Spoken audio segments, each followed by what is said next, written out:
So welcome back everyone to another episode of Belgian Racing Pigeons. As you may notice, there's a pigeon in here that I think is ours. We had one like this last year and it does have a 2020 ring on, as far as I can see. Still has a electronic chip ring on as well. So ring is the same as band. So what I think happened is, this guy is number 605. As you can see, I think it's the same one. We haven't seen this bird for at least half a year, 6 months, 6 to 7 months. This bird has been missing. But what I think happened is, as you can tell by the last video I did, I separated the young birds, the old birds, breeders, because the breeding season is over. So what I think happened is, this one got lost in a race, landed at someone else's loft, and then they decided to keep it and breed some young birds out of it. That's what I think happened. So yeah, the bird is actually in pretty good shape, so if it was missing for half a year it wouldn't be in such a good shape. But yeah, jokes on them, because that was actually the worst bird we had last year. So yeah, good luck breeding someone good out of him. The reason why they do it is, at the beginning of the ring number, it starts with 6, meaning our birds are obviously from the province of Antwerp. That's what it means when it starts with 6.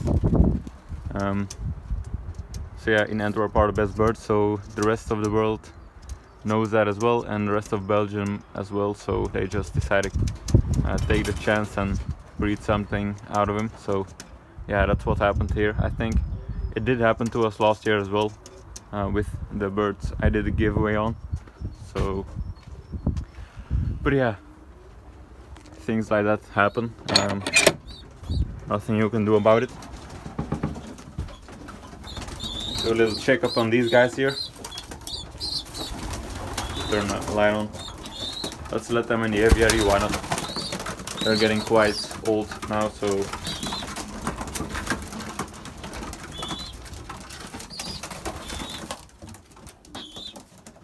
yeah, I'll just release the first round birds.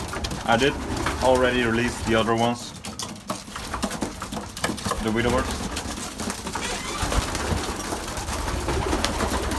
and as you can tell I didn't feed him yet, so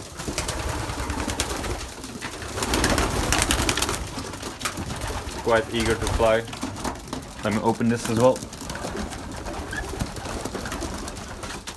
Did y'all just see him peck my hand right there? And move please.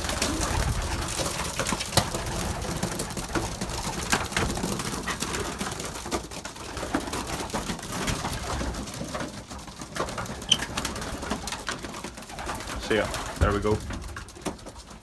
We have a tail ready, yeah.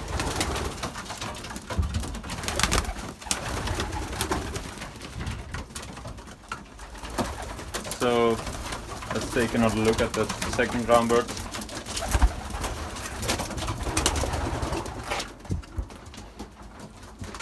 Yeah, they're getting used to the aviary still, so it's only their second time in the aviary. And these guys I did have, yeah, you can see on the top loft right there, the 3 remaining widowers. I did have the widowers out. The young birds widowers, of course. I wouldn't let the old widowers out with the young birds. But yeah, these are gonna be the young bird widowers. Supposed to be 9 on here, but as I said, they don't know where to drop yet, so it'll be a learning curve for these guys. And one of these birds actually does, yeah, the one sitting on a feeding tray, I think that's the sick one. As you can tell, it's really skinny. decently skinny, not overly skinny yet, but and that's his box where he usually sits in. So yeah, as you can tell, droppings aren't the best,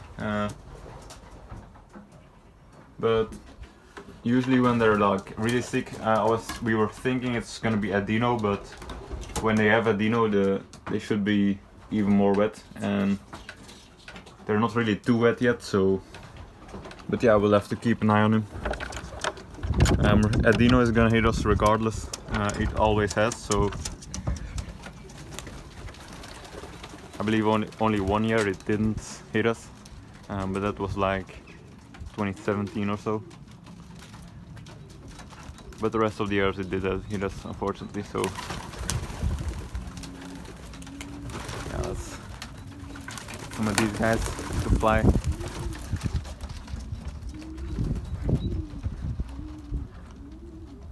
I might start to pressure them up in the air one of the coming days, because they have gotten some air time all at the same time due to spooking of all kinds of stuff. So they should not fly too far away and should find their way home. So even though most of them, yeah, there's a little flock, but most of them should be able to fly pretty decently. Let's take a look inside again, which the remaining birds are. Turn that light back off.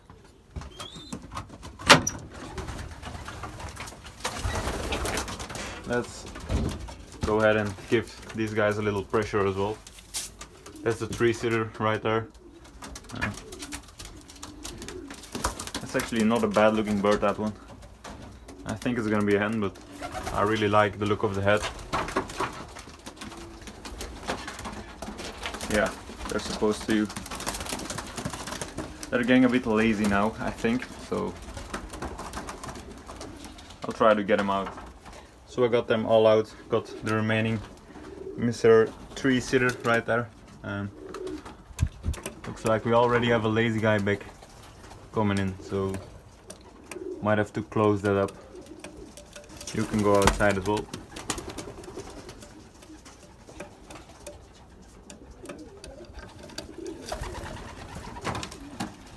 Yeah, I'll just have to close that back up from the outside.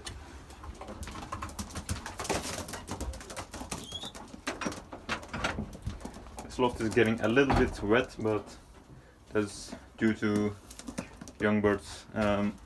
Droppings are usually going to be a little bit wet, so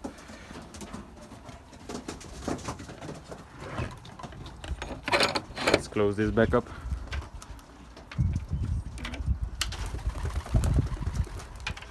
Oh, looks like the little guy is already back here. I should take the big white guy out. Yeah, I'll do that right now. Put him back. So we got the big one here. I would put them with the cockbirds, but we're not gonna keep him to breed out of, so he's gonna go in the spare section. This is gonna be the spare section. So, oh, it wants to focus. There we go. So yeah, he's gonna stay in there. This was the hen that was keeping an eye on the second round birds, but decided they were old enough, so it wasn't necessary anymore.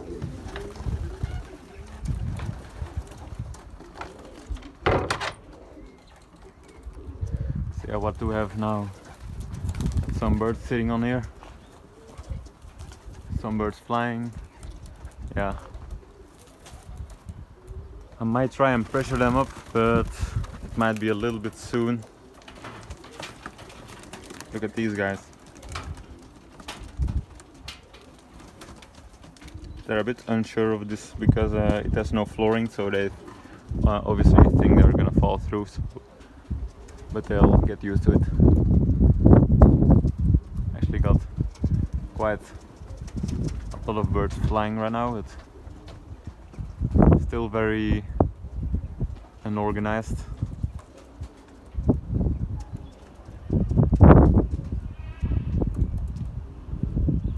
If only I could get them spooking on camera, so that they're flying together in the flock.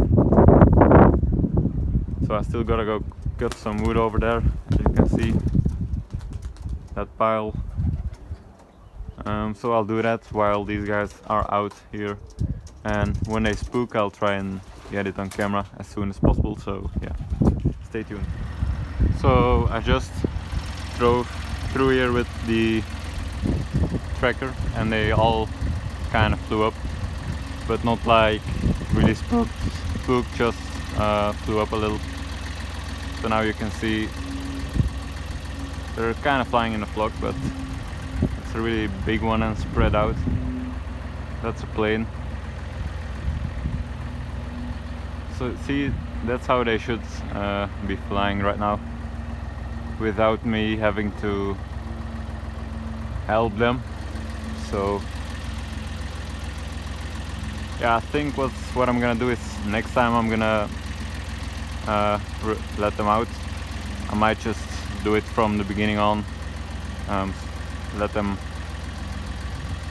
pressure them a little bit, so they'll train and fly in a flock like this a lot sooner. So yeah, and it's the perfect weather for it as well. Just a little bit cold.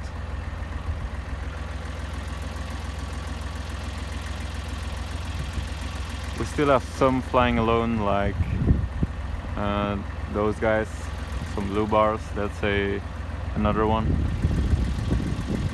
That's the flock. So yeah, all in all, pretty good. So I just put the board up to call them inside, and as you can see, they're already sitting on it without me grabbing feed. So I should have some feed right here. Turns out I don't. I did put it somewhere. Yeah, there we go. So try and call them inside now. Go. Oh, some are still flying. I didn't see that. My bad. Go. Go.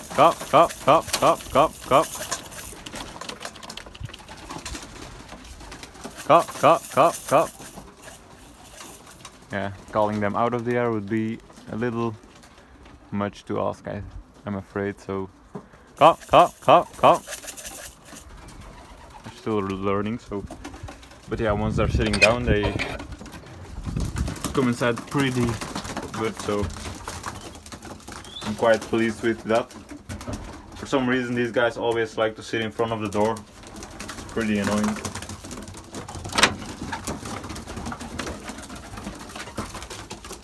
We got quite a lot of birds in here already.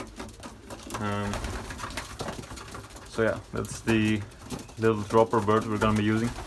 Go. Give these guys a little.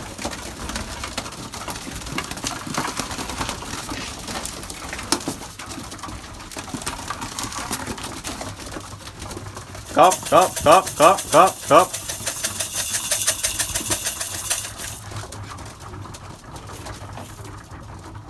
Oh, we got a red bar. Go. Let's do a little right there. It's actually one of the first times we're gonna have all the little things closed. We used to have a few up, so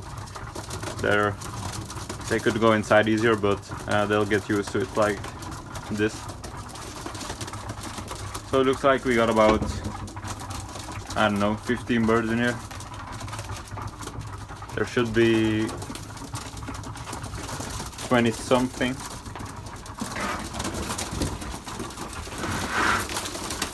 So let's see outside, how many are still outside.